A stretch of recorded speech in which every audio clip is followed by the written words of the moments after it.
Kita lanjut lagi kepada materi yang berikutnya tentang malaikat. Jadi malaikat itu memiliki tingkatan. Seperti tadi kita sudah bahas sama-sama bagaimana malaikat itu memiliki tingkatan dan bagaimana kemungkinannya secara dalam konsep berpikir spekulasi ya. Konsep berpikir spekulasi yang alkitabiah dan bertanggung jawab. Konsep berpikir spekulatif yang alkitabiah dan bertanggung jawab, memang malaikat itu memiliki tingkatan. Ya, ada penghulu malaikat. Ya, di dalam Mazmur 82 ayat 1, Roma 8 ayat 38, Efesus 1 ayat 20, Kolose 1 ayat 16, 1 Petrus 3 ayat 22, Yudas 8, itu menunjukkan bahwa dalam kehidupan para malaikat, ada kerajaan, ada pemerintahan, ada kuasa, ada kekuatan, ada tingkatan dalam status malaikat. Sama seperti kita bahwa walaupun kita sudah menjadi anak Tuhan, sudah disucikan, sudah dikuduskan, tetapi kita semua itu memiliki jenjang yang berbeda di hadapan Tuhan. Jadi bukan berarti bahwa kita semua sama di hadapan Tuhan. Wah, itu saya nggak setuju, karena dulu pernah muncul banyak sekali pengajaran-pengajaran yang berkaitan dengan jenjang. Banyak hamba-hamba Tuhan katakan begini, kita melayani Tuhan itu semuanya sama di hadapan Tuhan. Ya, seorang yang membersihkan gereja itu di hadapan Tuhan sama dengan seorang pendeta. Ya, kalau gitu ngapain rame-rame jadi pendeta ya? Jadi tukang bersih gereja aja, semuanya sama di hadapan Tuhan. Ya, melayani Tuhan sebagai dosen teologi itu ya semuanya sama di hadapan Tuhan. Ya, kalau gitu untuk apa S1, S2, S3? Ya, Tuhan itu adil. Ya. Jadi kalau ada yang bekerja keras ya tentu mendapatkan upah. Kalau yang bekerja tidak keras ya tidak mendapatkan upah. Itu Tuhan Yesus bicara tentang talenta di dalam Matius pasal 25. Itu sangat jelas sekali bahwa yang punya talenta, yang mengembangkan talentanya, itu akan semakin ditambah-tambahkan oleh Tuhan. Yang punya talenta tetapi tidak mengembangkannya akan diambil dari Tuhan dan dia akan menjadi kosong. Itu kan sudah jelas berbeda. Sama-sama di hadapan Tuhan, yang satu mengembangkan talenta, dapat poin, dapat reward dari Tuhan, dapat penghargaan, ditambah-tambahkan kemudian penghargaannya oleh Tuhan, tetapi yang tidak mengembangkan justru diambil semuanya dari Tuhan. Diambil semuanya oleh Tuhan dari dia. Ya, akhirnya dia kosong. Bahkan dia dihukum Tuhan. Nah, jadi dari sini kita melihat bahwa jenjang di dalam kehidupan kekristenan, di dalam malaikat itu ada. Ada, ya. Jangan pikir semuanya sama. Nah, pengajaran itu muncul ketika Tuhan Yesus memberikan perumpamaan tentang upah. Jadi dalam perumpamaan itu ada seorang yang bekerja di pagi hari, ada seorang yang kemudian dipanggil bekerja di siang hari di kebun anggur, ada orang yang dipanggil bekerja hampir selesai pekerjaan, yaitu di sore hari. Jadi waktu pemberian upah, si tuan pemilik anggur itu memberikan semuanya 1 dinar. Yang bekerja pagi hari 1 dinar, yang masuk siang juga 1 dinar, yang masuk sore juga 1 dinar. Nah itu, berarti di hadapan Tuhan semua sama. Ya, mau kerja pagi, siang, sore, semuanya sama di hadapan Tuhan, dapat 1 dinar. Makanya terus kemudian muncul pengajaran, pendeta sama tukang-tukang bersih gereja, koster gereja, ini semua sama di hadapan Tuhan. Enggak, itu salah pengajarannya. Loh, kok bisa salah, Pak? Iya, eksegesenya untuk perumpamaan itu salah. Karena eksegese untuk perumpamaan itu salah, jadi pengajarannya jadi salah. Ya, jadi di dalam kehidupan kita, di dalam tingkatan kehidupan malaikat itu ada semua jenjang-jenjangnya, jenjang-jenjang rohaninya di hadapan Tuhan. Kemudian yang berikutnya, malaikat itu juga adalah bala tentara surga. Ya, di samping mereka itu melayani Tuhan, tetapi malaikat ini juga disebut sebagai tentaranya Allah. Ya, tentaranya Allah yang melakukan perjuangan pembelaan dan peperangan. Ya, tetapi semua itu atas komando panglima tertinggi ya, yaitu Allah sendiri. Nah, kemudian yang berikutnya tentang keberadaan dari malaikat Tuhan ini, eksistensinya. Kita tadi sudah tahu bahwa malaikat itu adalah makhluk ciptaan. Karena malaikat ini makhluk ciptaan, maka malaikat ini tidak boleh disembah. Sekalipun mereka itu suci, makhluk yang suci, bahkan kalau kita lihat jenjangnya sudah semakin tinggi di hadapan Tuhan, seperti Gabriel, Mikael, itu jenjangnya tinggi. Sekalipun demikian, mereka tidak boleh disembah. Dan juga, mereka juga nggak mau disembah. Malaikat itu nggak mau kalau mereka disembah. Ya, mereka pasti akan mengatakan bahwa manusia salah sembah itu. Ya. Kemudian yang berikutnya, malaikat ini adalah makhluk roh. Tadi kita sudah bahas tentang eksistensi malaikat sebagai makhluk roh. Mereka diciptakan sebagai makhluk roh. Nah, makhluk roh ini tidak berkelamin. Jadi tidak ada roh laki-laki, tidak ada roh perempuan. Karena itu di dalam kehidupan malaikat tidak ada yang namanya keluarga malaikat, perkawinan, ya, jatuh cinta antara malaikat satu dengan malaikat yang lain. Nah, kalau bicara tentang malaikat yang kawin dengan manusia, itu tidak mungkin, ya, tidak mungkin. Karena apa? Karena mereka ini makhluk roh yang memang diciptakan tidak memiliki perasaan cinta, walaupun mereka punya perasaan, tapi mereka tidak bisa bercinta. Ya, tidak punya emosi cinta. Jadi kalau kamu jatuh cinta sama malaikat, tunggu sampai ayam bertanduk itu, nanti baru dapat respon dari malaikat. Nah, ayam kan tidak pernah bisa bertanduk ya. Ya karena malaikat itu tidak punya perasaan cinta. Kenapa? Karena mereka tidak ada jenis kelamin. Kehidupan mereka tidak ada kawin-mawin. Nah, jadi tentu kalau Alkitab mengatakan ada dalam tanda petik malaikat yang kawin dengan manusia, anak-anak manusia, nah itu tentu harus ditafsirkan yang berbeda, bukan malaikat Allah. Karena kalau itu malaikat Allah, itu berarti bertentangan ya dengan ayat-ayat lain yang bicara tentang malaikat. Bahkan Tuhan sendiri yang mengatakan bahwa malaikat itu tidak kawin-mawin. Ya, jadi harus ditafsirkan berbeda. Kemudian karena malaikat ini adalah makhluk roh, maka mereka tidak membutuhkan sayap. Ya, karena mereka bisa pergi kemana saja. Makhluk roh itu bukan makhluk 3 dimensi. Kalau kita nggak bisa tembus tembok. Nggak bisa tembus tembok. Kita harus lewat pintu kalau keluar dari ruangan. Malaikat, dia tembus saja. Kenapa? Karena dia makhluk roh. Tidak dibatasi ruang 3 dimensi. Nah, itulah yang jadi kesesatan di dalam pengajaran tentang setan. Nah, ada yang berpikir gini, wah, itu di kamar nomor 13 banyak setannya. Di kamar 12 tidak ada setannya. Yang ada setannya di kamar 13. Nah, itu bodoh sekali itu orang itu. Memangnya setan itu nggak bisa nyebrang tembok apa?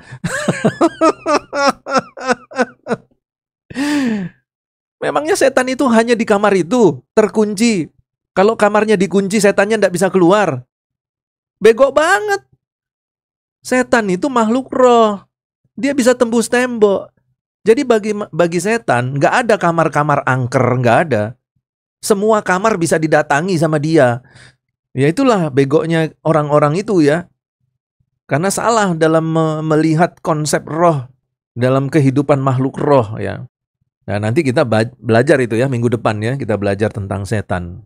Supaya jangan jadi setan ya.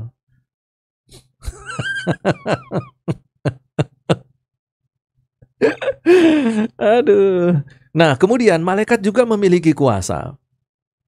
Ya, sekalipun kuasa itu dan kekuatan itu lebih besar dari manusia, tetapi semua kuasa yang ada pada malaikat itu tidak dipakai melebihi dari perintah Tuhan. Ya. Jadi kalau kita bicara tentang kekuatan malaikat, ya, wah itu luar biasa sekali ya. Ya, kalau dibandingkan dengan kekuatan kita ya, kuasa dan kekuatannya itu beda sekali.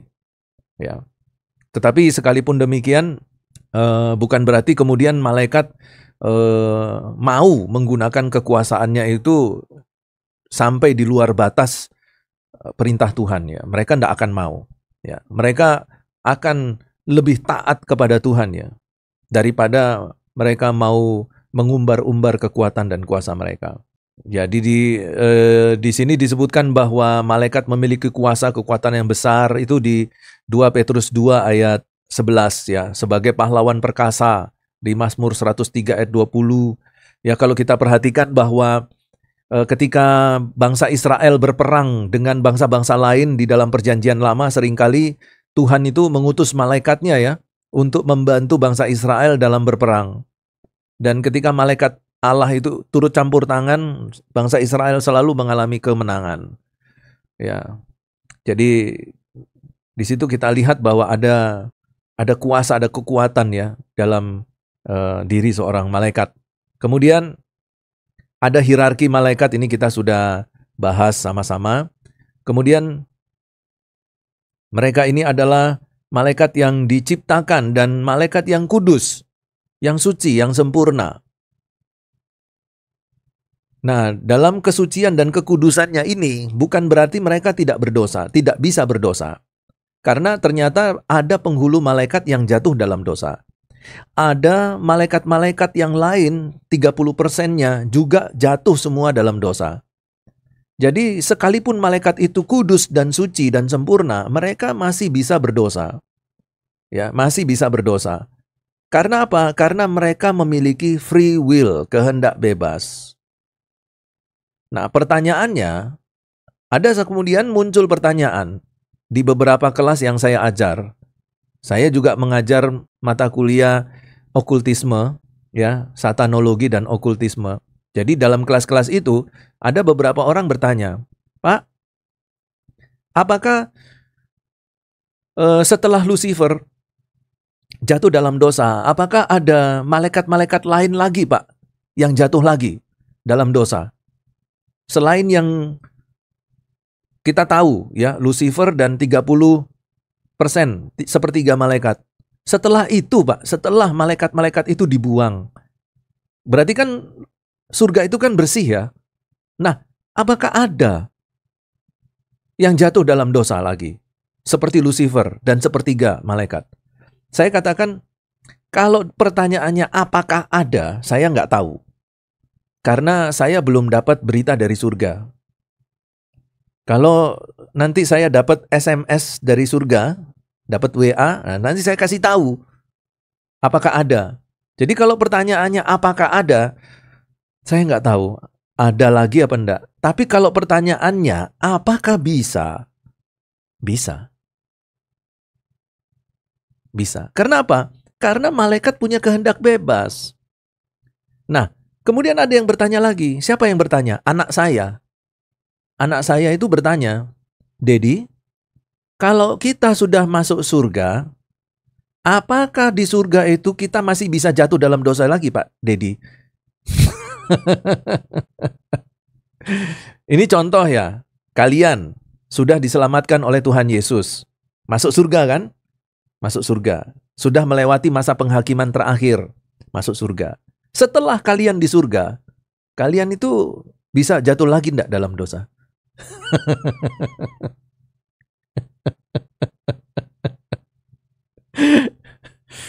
Pertanyaannya itu gampang jawabannya. Jawabannya adalah pertanyaan. Pertanyaannya adalah, apakah setelah kita masuk ke surga, apakah kita kehilangan kehendak bebas? Saya mau tanya. Kalau kita sudah masuk surga, apakah kita kehilangan kehendak bebas? Pak, wong saya ini loh mahasiswa teologi, masih belajar. Mau ditanya kayak gitu ya ndak mungkin toh ya Pak, saya bisa jawab Pak. Deremare ya. Ya udahlah, saya kasih tahu. Apakah seorang manusia yang sudah masuk surga itu kehilangan kehendak bebas? Tidak. Kita tetap memiliki kehendak bebas di surga. Memiliki kehendak bebas di surga. Alkitab katakan, Tuhan Yesus sendiri yang mengatakan bahwa ketika seseorang masuk ke surga, maka kehidupannya itu akan diubah menjadi seperti malaikat. Nah, sekarang kita lihat malaikat. Malaikat punya kehendak bebas enggak? Punya. Nah, kita dibuat seperti malaikat. Berarti kita pun masih punya kehendak bebas. Karena sekarang ini, sampai sekarang ini, di zaman sekarang, di detik ini, malaikat di surga, semuanya masih punya kehendak bebas. Termasuk semua orang-orang Kristen, anak-anak Tuhan, yang nanti masuk ke surga, itu juga punya kehendak bebas. Nah, persoalannya, Lucifer jatuh dalam dosa di surga karena kehendak bebasnya.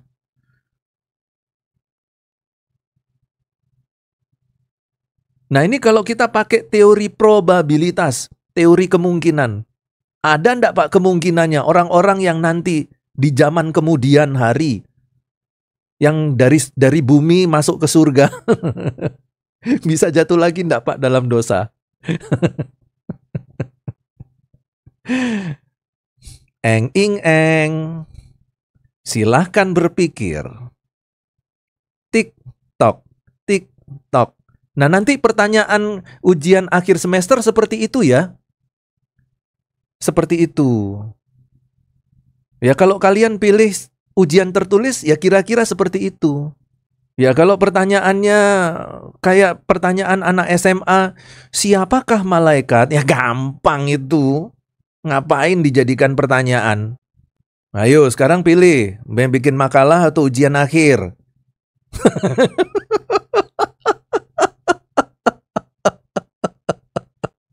Kamu jangan pikir ujian akhir kayak ujian anak SMA ya, ujian agama anak SMA ya. Enggak lah. Kalian itu sudah maha. Maha, berarti besar, maha, siswa. Oh, itu sudah maha itu. Berarti pertanyaan-pertanyaan juga maha pertanyaan.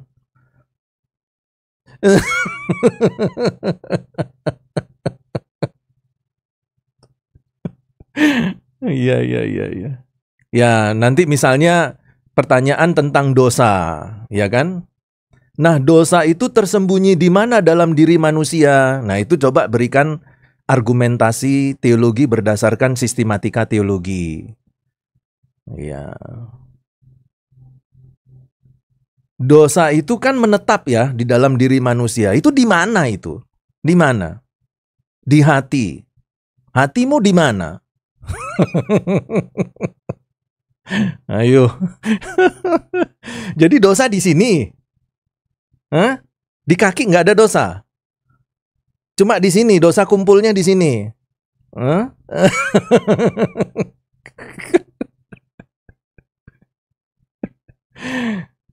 Ya, itu ya. Contoh soal. Ya, selamat mempersiapkan diri.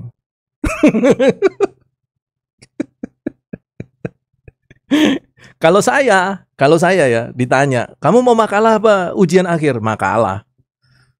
Yang kedua, kalau kamu membuat makalah, makalahmu nanti bisa jadi artikel, bisa masuk ke jurnal teologi, kamu dapat uang. Nanti kamu praktek 2 bulan, makalahmu bisa jadi bahan seminar. Ya, kamu kalau diundang khotbah, makalahmu jadi khotbahmu. Banyak sekali manfaatnya bikin makalah itu. Kenapa enggak suka?